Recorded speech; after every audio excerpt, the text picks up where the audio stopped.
Allahu Akbar,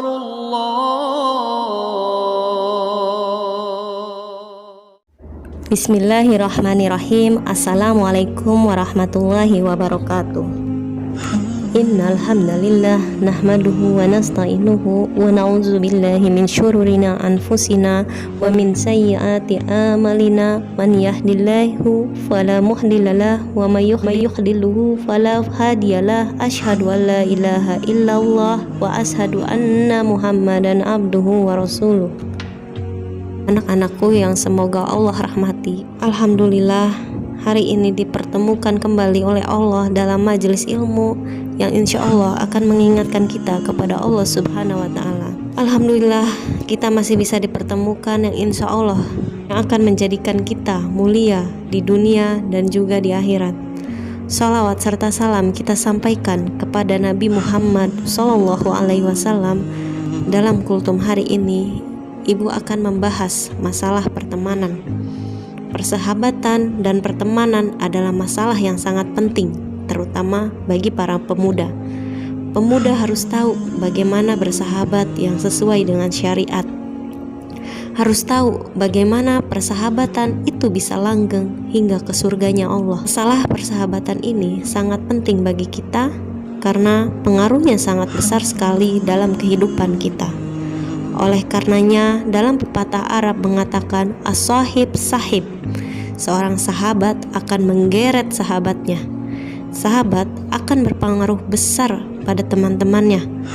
Oleh karenanya Rasulullah Shallallahu Alaihi Wasallam sampai menggantungkan agama seseorang dengan sahabat dekatnya. Keadaan agama seseorang sangat tergantung dengan agama teman dekatnya. Makanya Rasulullah Shallallahu Alaihi Wasallam bersabda, "Ar-rajulu ala dini khalili." Seseorang berada di atas agama teman dekatnya. Falyanzuru ahadukum mayyukhalil. Maka silakan salah seorang dari kalian melihat siapa yang kalian jadikan sebagai sahabat. Teman dekat adalah cerminan dari agama kita. Kalau kita ingin tahu keadaan kita, maka lihat teman dekat kita. Kalau teman kita agamanya baik, itu berarti agama kita pun tidak jauh dari mereka. Karena sahabat sangat mudah saling mempengaruhi. Sahabatan bisa menjadi surga bagi kita, baik surga dunia maupun surga akhirat.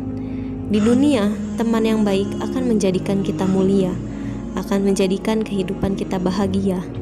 Bayangkan, jika kita punya teman akrab, bareng-bareng sholat berjamaah, bareng-bareng ke masjid untuk kajian, bareng-bareng ngaji tahsin, berlomba-lomba menghafal Al-Quran, mendaki bersama teman-teman yang soleh sambil berzikir.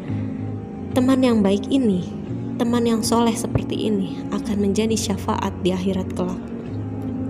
Memang sebenarnya ada rasa yang berbeda ketika persahabatan. Itu didasari karena Allah Subhanahu wa Ta'ala. Kadang hati kita begitu bahagia bertemu dengan orang yang kita cintai karena Allah.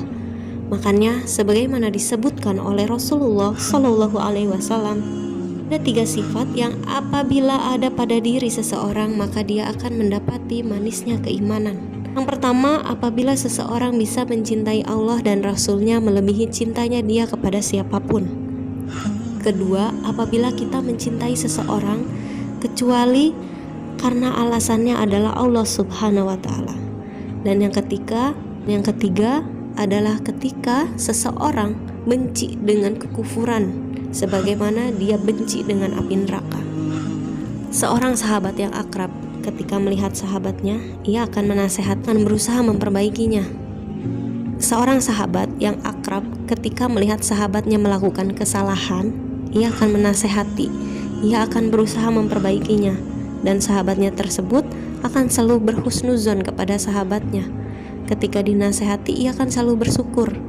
Di padang mahsyar, teman dekat yang baik akan mendatangkan kemuliaan. Di antaranya 7 golongan yang mendapatkan naungan di padang mahsyar nanti adalah 2 orang sahabat yang mendasari persahabatannya ini karena cintanya kepada Allah Subhanahu wa Ta'ala.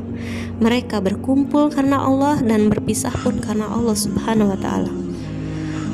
Allah Subhanahu wa Ta'ala dalam surat Az-Zukhruf mengatakan, sahabat karib, teman dekat, pada hari kiamat mereka akan saling menjadi musuh, saling menyalahkan satu dengan yang lainnya, kecuali sahabat karib yang bertakwa kepada Allah Subhanahu wa Ta'ala. Karena sahabat karib seperti ini akan menjadi syafaat kita di akhirat kelak. Di padang mahsyar nanti kita akan saling berterima kasih kepada teman yang membawa kita untuk selalu mengingat kepada akhirat. Karena di dunia dulu dia selalu mengajak kepada kebaikan. Lalu bagaimana sih adab-adab dalam Islam dalam berteman agar pertemanan kita ini bisa membawa kita ke surga? Yang pertama, carilah teman yang baik agamanya. Teman dekat harus baik agamanya. Ini yang paling mendasar. Karena teman ini akan menarik, akan mempengaruhi. Jika kalian memiliki teman yang buruk, otomatis sedikit demi sedikit kita akan menyerupai dengan kebiasaan teman tersebut. Maka carilah teman yang baik agamanya supaya kita bisa terpengaruh dengan perbuatan-perbuatan baiknya. Lalu yang kedua, ketika berteman jangan lupa untuk saling menasehati dalam kebaikan dan kesabaran. Kita semua manusia tentunya tidak luput melakukan kesalahan. Alangkah baiknya jika kita punya teman yang dia ini sangat baik. Ketika kita salah, maka dia akan selalu menasehati. Dan menasehatinya atas dasar agama, bukan karena yang lain. Lalu yang ketiga, cintailah teman kita karena Allah, karena ia banyak uang, bukan karena dia anak orang kaya, bukan karena dia pintar, tapi kita akan menjadi seseorang yang istiqomah di jalan Allah Subhanahu wa Ta'ala. Lalu yang keempat, jadilah orang yang dermawan ketika berteman. Jadi kita tidak boleh pelit-pelit terhadap teman. Orang yang selalu tawadu di depan teman-teman kita. Walaupun kita memiliki banyak harta, walaupun kita memiliki banyak prestasi, jadilah orang yang tawadu. Jadilah cukuplah diri kita dan Allah yang tahu semua kebaikan kita, semua prestasi kita, agar kita menjaga keikhlasan dari diri kita. Lalu yang keenam, panggillah teman-teman kita dengan panggilan yang baik. Lalu yang ketujuh, doakanlah teman-teman dengan doa yang baik. Dan insya Allah doa-doa yang kalian berbalik kepada diri kita sendiri. Semoga pertemanan kita ini bisa didasari atas cinta kita kepada Allah Subhanahu wa Ta'ala. Semoga bermanfaat. Subhanakallahumma wa bihamdika asyhadu alla ilaha illa anta astaghfiruka wa atubu ilaik. Wassalamualaikum warahmatullahi wabarakatuh.